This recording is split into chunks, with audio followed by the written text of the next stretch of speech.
Fmge Fire Obstetrics Division. Okay, so let us discuss about the important topics of your obstetrics. The important topics of your obstetrics are your basics of reproduction, very high yield topics I am talking about. Okay, your basics of reproduction, and you have your physiological changes in pregnancy, and you have your normal and abnormal labor is number three, third high yield topic, and fourth high yield topic is your diseases in pregnancy, and fifth high yield topic is your ectopic pregnancy. Okay, so you have your abortion and ectopic pregnancy, and medical abortion regimens are all quite really important. Only few things you need to know, and last you have your diseases in pregnancy. So we are gonna discuss about only the high yield content here. Okay, so let's go with the flow and learn everything properly. Hmm.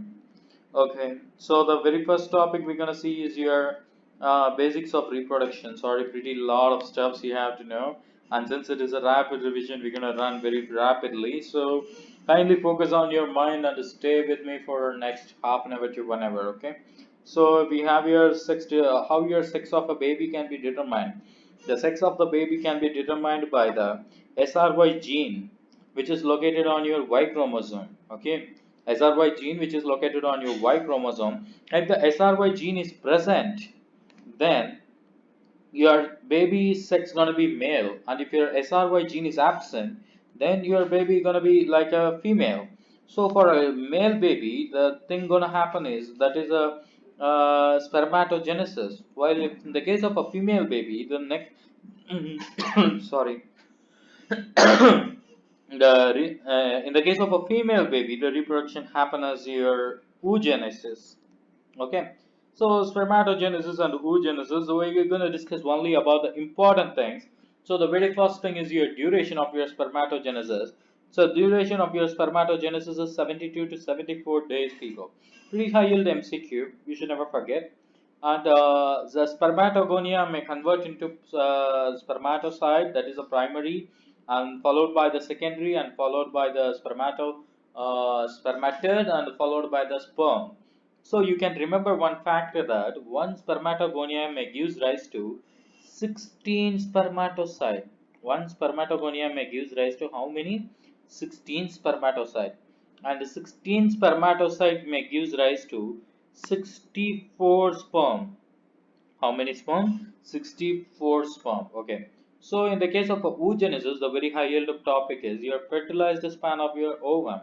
The fertilized span of your ova is 12 to 24 hours, and maximum number of oocytes are seen in fifth month of your intrauterine life. Fifth month of your intrauterine life. So for a spermatogenesis, you have your spermatocyte. Similarly, you have your primary oocyte, and primary oocyte may convert into secondary oocyte, and secondary oocyte may give rise to polar bodies plus ovum. So the dead end product is one primary oocyte may give rise to one ovum followed by three polar bodies. Okay, so these are the important parameters you have to know regarding a spermatogenesis and a oogenesis. Now what happens? Now the sperm and the ovum bind together, so the fertilization happens. So the fertilization is happening. Where the fertilization is happening? So the site of the fertilization is quite really high yield. The site is an ampulla of fallopian tube. You should never forget, people, ampulla of fallopian tube. Okay, now the zygote is formed. The zygote stays in a fallopian tube for 3 days. How many days? 3 days. And this zygote may enter into uterus on the fourth day of intrauterine life. And then what happens? This zygote, after entering into uterus, zona hatching may occur, and after zona hatching, your implantation may occur. So the most common site of your implantation, another important MCQ you may expect on your MCI screening test, is your posterior surface of your upper uterine segment. Posterior surface of your upper uterine segment.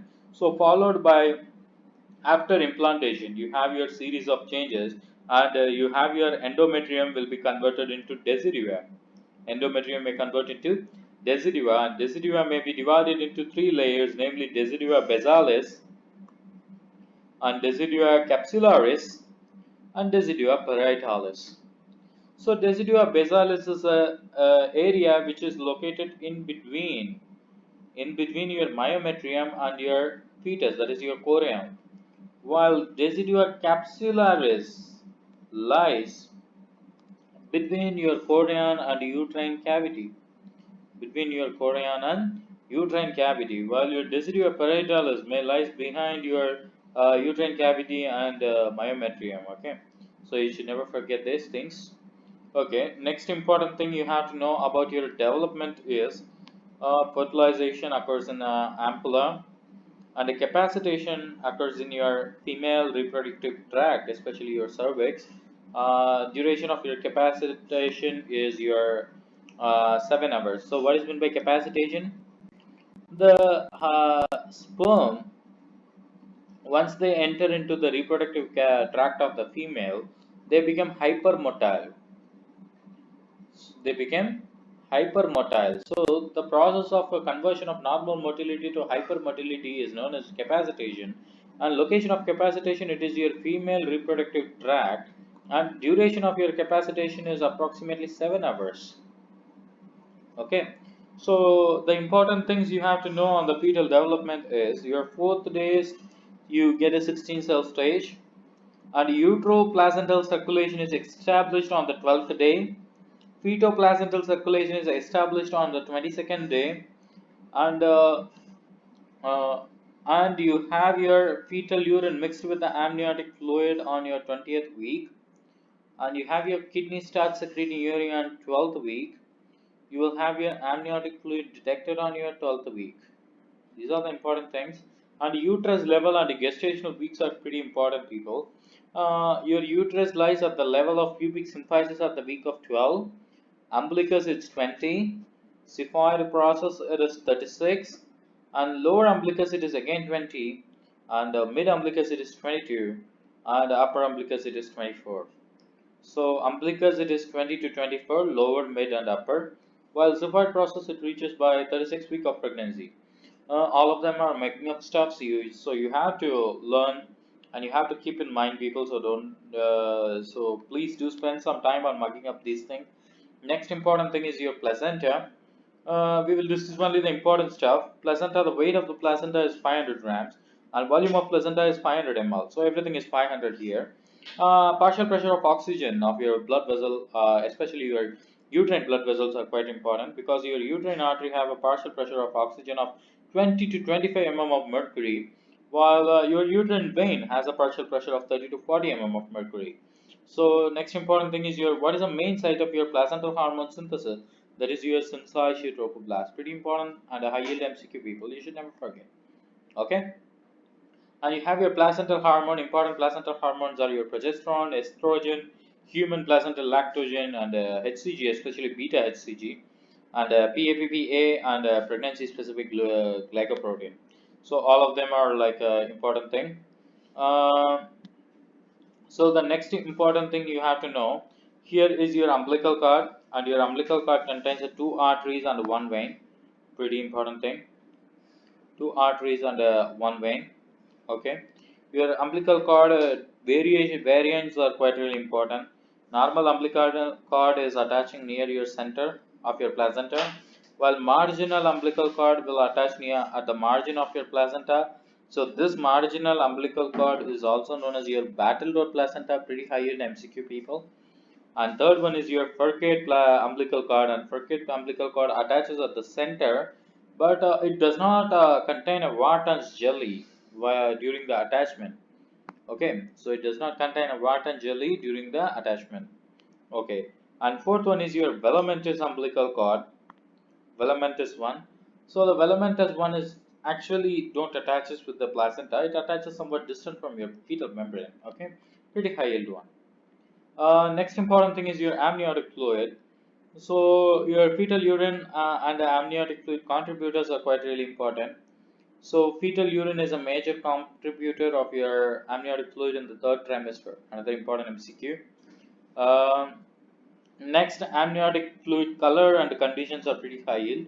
So don't think I'm running faster because I'm discussing only the very important things. So the green color amniotic fluid is seen in a fetal distress. Golden yellow color is seen in a RH incompatibility. Saffron color is seen in a post-mature baby, and dark color is seen in a hemorrhage. And tobacco juice is seen in a IUD, intrauterine death. Pretty high yield MCQ. They ask you mostly the intrauterine death and your RH incompatibility one mostly. So you should never forget. And you have your straw colored amniotic fluid, that is a near term baby. Okay, when you have your near term baby, you will see your straw colored amniotic fluid. Okay, so the next you have your maximum volume of your amniotic fluid. When will you see the maximum value or volume of your amniotic fluid? That is your 36 to 38 weeks of your intrauterine life, people. Pretty high yield. So we talking about amniotic fluid for a long time. So how to calculate this amniotic fluid index? So this amniotic fluid index means like divide your uterus into four quadrants, and you have to know the largest vertical pocket of your liquor, and you have to sum up the measurement. You have to sum the measurement. I mean, you have to add the measurement of all the four quadrants largest vertical pocket of liquor. So this gives you the value of amniotic fluid index, and your normal amniotic fluid index value is 5 to 25 centimeter. While if it is less than 5, if it is less than 5, it is your oligohydramnios. If it is greater than 25, it is called as polyhydramnios. Okay, so a pretty important thing are your causes. So how your what are the things which causes your oligohydramnios and polyhydramnios are pretty high yield for your examination point of view. So the causes of your oligohydramnios number one is the idiopathic, which is the most common cause that you can do nothing with that. Second is IUGR, gestational hypertension, preeclampsia, as well as your CVS leaking of amniotic fluid. Next, you have your postpartum pregnancies, and you have your premature rupture of membrane. You have your renal agenesis. You have your when the patient is taking a prostaglandin synthase inhibitors or ACE inhibitor. So what happens here is like the question they may ask is like all of the following are the causes of your oligohydramnios except. All of the following are the causes of oligohydramnios except. Okay, so this is what you have to answer. And amniotic fluid greater than 25 centimeter indicates your polyhydramnios. So polyhydramnios means consider the amniotic fluid which is happening here. So amniotic fluid is a one which is regulated mainly by how the amount of fluid which is swallowed by your fetus, as well as the amount of urine which is excreted by your fetus. So when it is a polyhydramnios, what will happen? Either the swallowing must be defective or the excretion must be higher. Yes or no? Either the swallowing must be defective or excretion must be higher. So we will discuss about what are the things which causes a more excretion, and what are the things which causes a less swallowing. Okay, for example, the more urine is due to maternal diabetes mellitus. Yes, complication of your diabetes mellitus is polyuria, so the baby secretes more urine. And multifetal pregnancy or TTTS, there are two babies, more urine. Yes or no? So these are the pretty things you have to know for your polyhydramnios. And in the case of less swallowing, what may be the possible causes? For example, the patient is having do not have a pipe to swallow these things. That is obstruction in the pathway of a swallowing. So the cleft lip, one of the important condition, or maybe the patient is not swallow. The patient have a trouble in swallowing because they have a small small things are like atresia you will have in their GIT. So esophageal atresia and duodenal atresia, a lot of things are there. And I'll finally go for your anencephaly. Why there is an anencephaly? Because in the anencephaly there is no formation of your brain. So what will happen is your CSF of the baby will directly flow into the outside. So what is happening here? Your amniotic fluid is having an interaction with the CSF. So even though the baby is swallowing normally, or like the baby do not have a head, I mean like do not have a brain first of all, whenever the baby is swallowing, obviously it have to go to the CSF tube.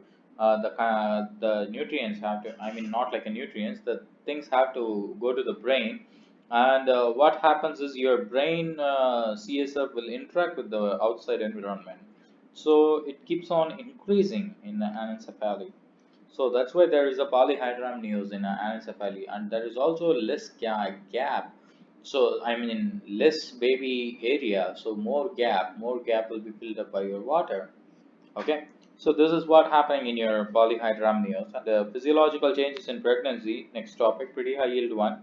So the weight gain is really important. Overall weight gain at your pregnancy is 12 kg and net weight gain is your 6 kg. And rule of 7 will be applied.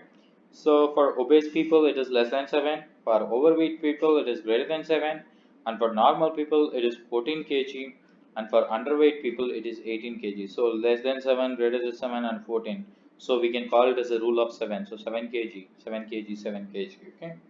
So next is your systemic changes in your pregnancy. That is, what are the system-wise changes? I am mentioning here only the high yield content people, so don't get confused. Okay. So the first one is your cardiovascular changes. So what happens in your cardiovascular system when the female is pregnant? So what happens is suddenly the additional structure is forming and uterus is enlarging and blood supply is increasing. So heart rate is increasing. When the heart rate is increases, automatically what will happen? Your cardiac output will increases, your cardiac output will increases. In fact, every parameter will increases. Every parameter of your cardiovascular system will increases except a few parameters. For example, BP decreases because vasodilation happens. More blood and vasodilation. Obviously, what will happen? BP falls, and the peripheral vascular resistance decreases. Okay, so there won't be any changes in your central venous pressure, as well as your mean arterial pressure, as well as your pulmonary capillary wedge pressure. All these parameters are going to be normal. And you have your hematological changes. The important hematological changes I want to say here is, since I told you that cardiac output is more, when cardiac output is more, automatically the blood volume is more. Yes or no? So when the blood volume is more, blood contains a plasma. So plasma volume will also be more. When plasma volume is more, automatically even though the cells are normal but the volume is more, the patient blood looks like the anemic one because the blood is more. For example, you can say like there is some put a bag and a bag full of water, and then what happens is like you throw a stone inside them, a few water gone, and the stone will be occupied for a long time. Okay, so when the baggage increases, the size of the stone looks smaller, but actually the size of the stone is looking similar. But because of the size of the bag or because of the line you are comparing, the size looks smaller, yes or no? So comparing with that, your normal blood count cells but volume is more, it looks like a lower the blood count cells. So we can say like all of your RBC will be there lower. Since your RBC lower, hematocrit will be lower, and your hematocrit will be lower, what will happen? Automatically the patient looks like an anemic one. The patient looks like an anemic one, and you have your all clotting factors increases except pretty high yield MCQ. All of your hematological clotting factors increases in pregnancy except 11 and 3, factor 11 and factor 13, sorry, factor 11 and factor 13, all of the clotting factor increases except factor 11 and factor 13. Pretty high yield MCQ people. And the next important parameter is your respiratory. All increases except your ERV, residual volume, and functional residual capacity and total lung capacity. So unaffected parameter are your respiratory rate, vital capacity, and inspiratory reserve volume. Okay. So these are the important things you have to know. In the case of renal, enlargement of kidney, increase in the GFR, increase in the RPF, increase in the creatinine clearance. Pretty important one. And reproductive, only one thing is quite you need to know. Lower uterine segment is formed by your isthmus, pretty high yield. And the dermatological system, only one thing you have to know is your plasma and a linea nigra. Plasma is your like a skin changes, and linea nigra is like a vertical blackened line on your abdomen, or I mean your belly. And you have your supine hypotension syndrome or Mengele syndrome. That's a pretty high yield, people, because when the patient is having a inferior vena cava compress, so when they were lying down, so the patient complains of your breathlessness or sometimes like a dizziness when they lie straightly. For example, the pregnant lady, the belly contains a uterus, and your uterus is more weight. The weight on the uterus is pretty more. So what happens? It compresses your inferior vena cava on your abdomen. So when the patient lies straight down, this patient having your compression of your inferior vena cava. So the best treatment for this supine hypotension syndrome or your Mengele syndrome is like telling the patient to lie down laterally. Will make the patients free from the compression of inferior vena cava, and the patient going to be fine. So the important signs of your pregnancy again, very important one is your Braxton Hicks contraction on your second trimester, and all the signs are pretty important and high yield. Goodell sign, Hagar sign, Palmer sign, Orlander sign, and Ballatman, Ladin sign, and Piscacek sign are important. And one important MCQ you have to know is your positive or absolute signs of pregnancy. What are the positive or absolute sign of your pregnancy? Number one is your palpation of your fetal parts, auscultation of your fetal heart sounds, and evidence of embryo at a sixth week or later on USG, and X-ray shows fetal skeletal shadow by 16th week. These are the possible or absolute signs of pregnancy. Pretty important high yield MCQ, people, because they ask you this question like all of the following are the surest or absolute signs of pregnancy except. So palpation of fetal part, perception of fetal movement, I mean palpation and perception of fetal parts and movement, and auscultation of fetal heart sounds, and evidence of embryo on USG by 6th week or later, and by 16th week X-ray shows your fetal skeletal shadow. Okay, so the pretty important signs you have to know. Goodell sign, the first one, softening of your cervix. I'm pretty making a very simple and straight statements. And Hagar sign, softening of lower portion of your uterus, and the Chadwick sign, bluish purple discoloration of your vaginal mucosa, pretty high yield, and Ladin sign, softening of uterus after 6th week, Oslander sign, increased pulse at the lateral fornix, and Palmer sign, regular and rhythmic contraction of your uterus on bimanual examination. Okay, so diagnosis of pregnancy, pretty important one. Intradecidual sign followed by your double decidual sign, because gestational sac is the first surest sign of your pregnancy. Positive gestational sac is your first sign of pregnancy, while your first anatomical structure you see is your yolk sac. And size determination of your gestational sac determination is done by your mean sacral diameter calculation, that is your uh, length plus height plus width divided by 3, and yolk sac, first anatomical structure visible, and appearance of yolk sac by transvaginal sorry, the TVS, it is the appearance of yolk sac on TVS 5.5, on TAS it is 7 weeks. And gestational age calculation, pretty important thing you have to know, is your best parameter for your gestational age of the baby is best calculated by your first trimester overall, that is CRL, second trimester biparietal diameter, and third trimester it is your femur length. Okay, so overall and the first trimester CRL, round rump length, that is a pretty high yield one. And antepartum assessment, I'm talking about only the highlights. So lemon and banana sign is seen in the spina bifida. So the patient is having a folic acid deficiency. When the patient is having a folic acid deficiency, then what they were gonna happen, like they are gonna happen like neural higher chances of neural tube defects. When neural tube defects are happening, the most common neural tube defect you will see is your spina bifida.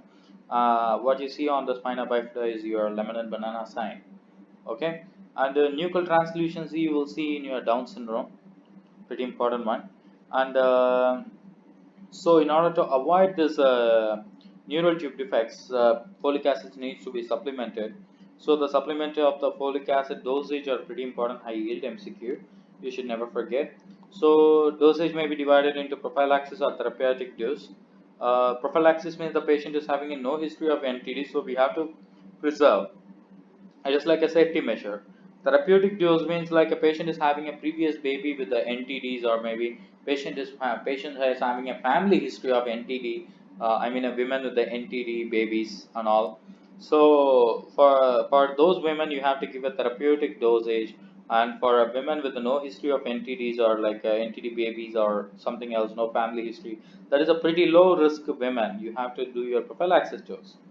Prophylaxis dose is your 400 mcg per day, while in the case of therapeutic dose it is 400 mg per day. Pretty high yield. And you have to know your deceleration, a very high yield MCQ. You should never forget.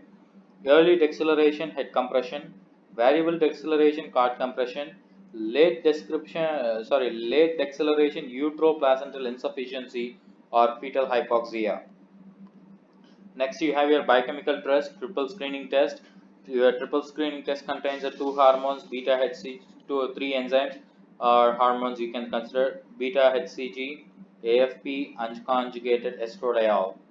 All of them are used for diagnosing your trisomy 21 and the trisomy 18, that is your Edwards syndrome. All of the parameters will be low in Edwards syndrome, except in the case of a Down syndrome, beta HCG will be increased tremendously. Okay.